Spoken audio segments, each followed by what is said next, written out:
All right, let's talk about the most misunderstood part of the digital SAT, the writing and language section. And forget everything you think you know about grammar tests. Seriously, today we're not going to be English professors. We are going to become expert trap detectors. Let's dive in. This right here, this is the whole game. You have to understand the SAT isn't just checking if you can write a decent sentence. No. It is actively and very cleverly designing illusions meant to trick you. So your job isn't to be a writer. Your job is to be a pattern recognizing, trap hunting machine. So what even are these traps? Well, they're not random mistakes.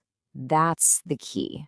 They're carefully crafted wrong answers that are built to look right, to sound right, all while quietly breaking a very basic rule.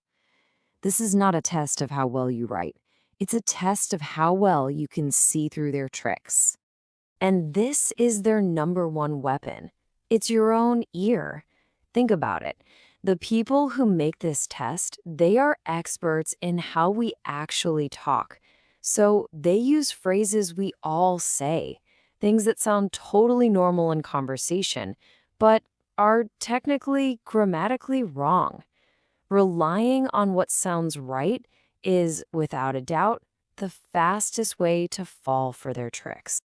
Okay, so let's get into the first big category of traps. These are what I call traps of sound and structure. This is all about the mechanics of a sentence, the raw nuts and bolts that are supposed to hold the whole thing together. And here it is, the big one, the most common lie on the entire test, the sounds right trap. It is designed to prey on our instinct, that gut feeling, to just choose the answer that flows smoothly, even when it's just plain wrong. Go on, try saying them both out loud.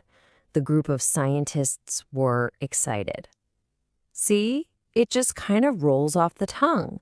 The word scientists is plural. It's sitting right next to the verb, so our brain just screams, use were. But guess what? That is the trap. See, here's what's really going on. The subject of the sentence, it isn't scientists. It's group. One single group. So a singular subject needs a singular verb, was. That whole phrase of scientists, it's just window dressing. It's put there specifically to distract you from the real subject. Every single time, the rule beats what sounds right. Okay, next up, we have a really sneaky one called fake parallelism. The SAT will give you a list of things that looks balanced and consistent on the surface, but when you look closer, the grammatical structure is all out of whack. And this is a perfect example of what I'm talking about. The list starts off great. We have a noun, efficiency, then another noun, accuracy. The pattern is set. Our brains like it. But then, bam, it switches to a completely different kind of phrase, an action to reduce costs. That creates grammatical chaos. For this to work, everything has to match. All nouns or all verb phrases. No mixing and matching. Now, this next trap, it's basically a logic puzzle that's disguised as a grammar question. It's called modifier misdirection. A modifier is just a fancy word for a descriptive phrase. The trap is when the SAT puts that phrase next to the wrong thing, creating a sentence that might look okay grammatically, but is logically ridiculous.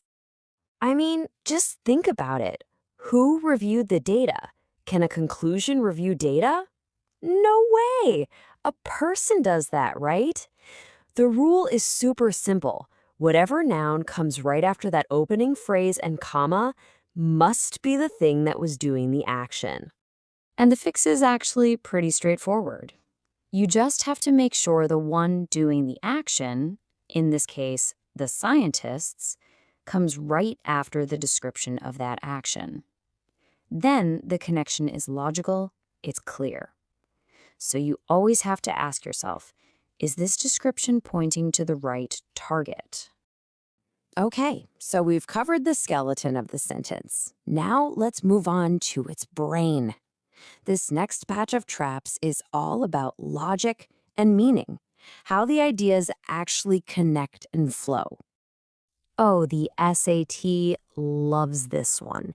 They'll give you answer choices that look more formal or maybe more descriptive, but they're actually just repetitive. They add extra words that say the same thing twice, just padding out the sentence without adding any real meaning. This is the all-time classic example. The word reason already means because. So saying the reason is because is like saying the same thing twice. It's redundant. The correct way is to just pick one or the other. Your goal is always to be as clear and concise as you can be. The SAT loves to trick you into thinking more words equals a smarter sentence. It's a lie. Now, this one is subtle, but it is deadly. I call it the punctuation twins. The SAT will give you two answer choices that look almost identical, except for the punctuation. Maybe one has a semicolon, the other a colon.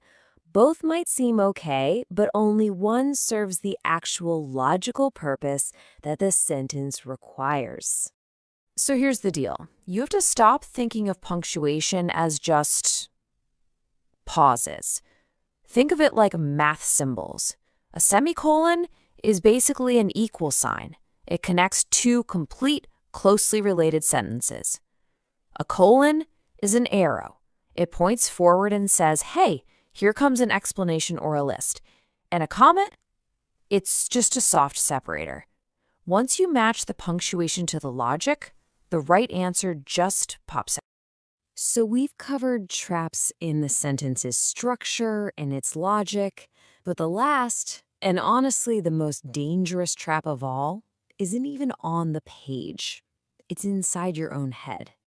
Let's be really clear about this. The SAT is not asking for your creative interpretation. It is not a poetry contest. It's a standardized test, and it's looking for one direct, rules-based answer. If you find yourself agonizing over the subtle philosophical differences between two answer choices, you have fallen for the overthinking trap. You need to take a step back and find the concrete rule that makes one right and the other wrong, period. So, okay, we've identified all these traps. That's great. But how do we actually beat them? Well, it all comes down to adopting what I call the high scorers mindset. It's about fundamentally changing the question you ask yourself when you're looking at those answer choices. This right here is everything. You have to stop trusting your ear. Your ear has been trained by years of informal conversational English, and the SAT uses that against you. Instead, you need to activate the analytical part of your brain. Start asking questions like, which answer follows the subject-verb rule? Which one creates a perfect parallel structure? Which one avoids that modifier misdirection? That is how you hunt traps. Let that really sink in for a moment. The grammar section doesn't feel hard because the rules are super complicated. They're actually not. It feels hard because it is designed to deceive you. But here's the good news. That deception, it's predictable. They use the same handful of traps again and again and again. And once you learn to see them, you can never unsee them. And that really is the ultimate takeaway. You are not just a test taker trying to fix sentences anymore. No. You are a trap hunter, and you are now equipped to spot the patterns. The traps are predictable. The only question left is, are you ready to hunt?